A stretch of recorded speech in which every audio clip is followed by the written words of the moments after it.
And I get asked this on a pretty regular basis. I do one-on-one coaching with people that want to lose weight and get healthy. And one of the ones is I'm overwhelmed. There's so much information out there. I did try being a vegan. I tried being a this. I tried being a that.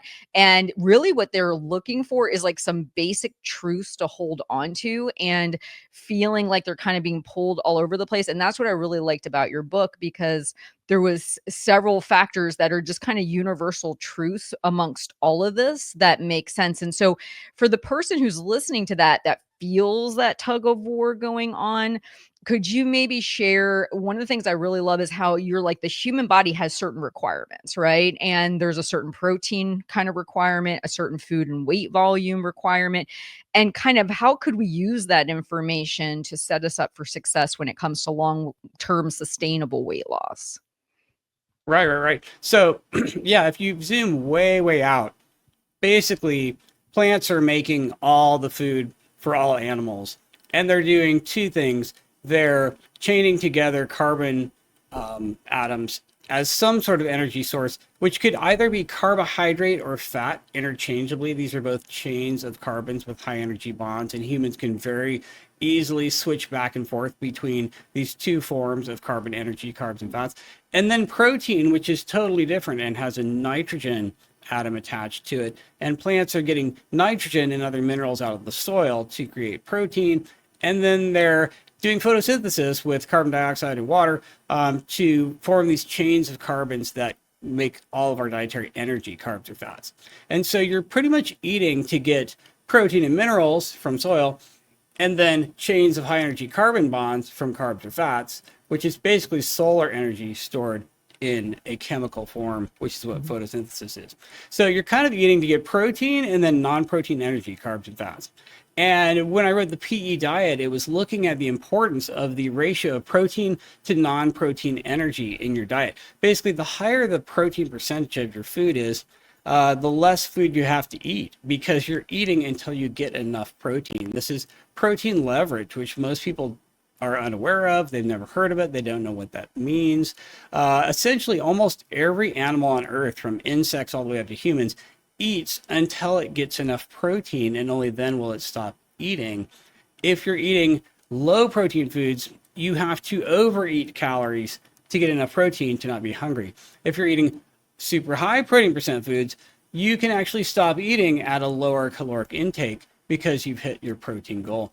And so that's kind of this really big overarching factor here, is protein percentage of diet and protein leverage. In Satiety per Calorie, I expanded on that to talk about the other things that humans do. Is we eat a certain weight and volume of food because we don't really know when we've eaten enough. Your brain has to guess based on all these gastrointestinal signals, these GLP-1 hormones that your gut uses to signal to your brain as to how much you've eaten.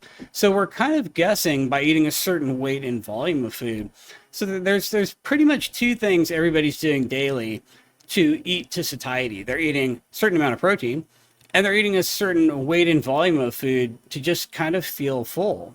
And so if you can eat an adequate amount of protein and a high weight and volume of food, for less calories, you're going to eat to satiety and not be hungry, but you're automatically going to lose weight.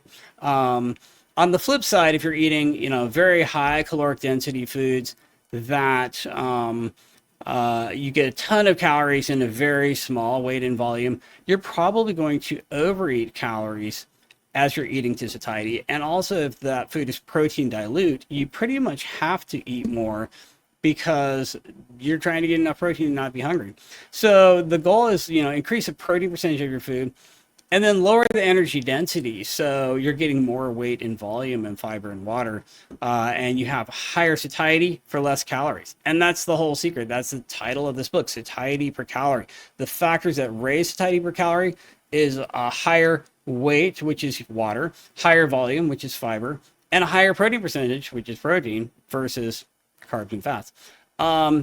Things that lower satiety per calorie is refined energy sources, refined carbs, refined fats. These are very low in water and fiber, very low in protein, And they're also super hedonic because you get this combination of carb and fat together that really spikes dopamine in your brain and can be hyper rewarding and lightly addictive. And you just want to eat more. Not only do you have to eat more to get enough protein and weight and volume, but you want to eat more because it's the tastiest thing anybody's ever eaten.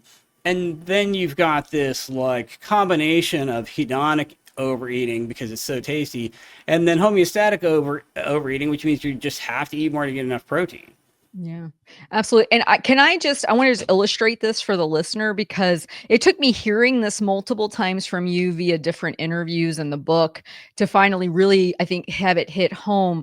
Because I think when we think of protein percentage, right? Like we might say, okay, like a chicken breast is almost 100% protein. There's a little bit of fat, right? But if I'm eating 100 calories of chicken and say an entire bag of steamed broccoli, I might cumulatively have 2 pounds of food. I'm hitting, 30-ish grams of protein. I'm getting all this water and fiber. I might be full for hours eating this little 300 calorie or so meal. But if I get an entire bag of Doritos, and let's just, for argument's sake, say it's, I don't know, 2,000 calories, this mega family size bag of Doritos, and say that it just has, I don't know, 5 grams of protein in it, no water and fiber, I could easily have hit my calorie requirements for the day.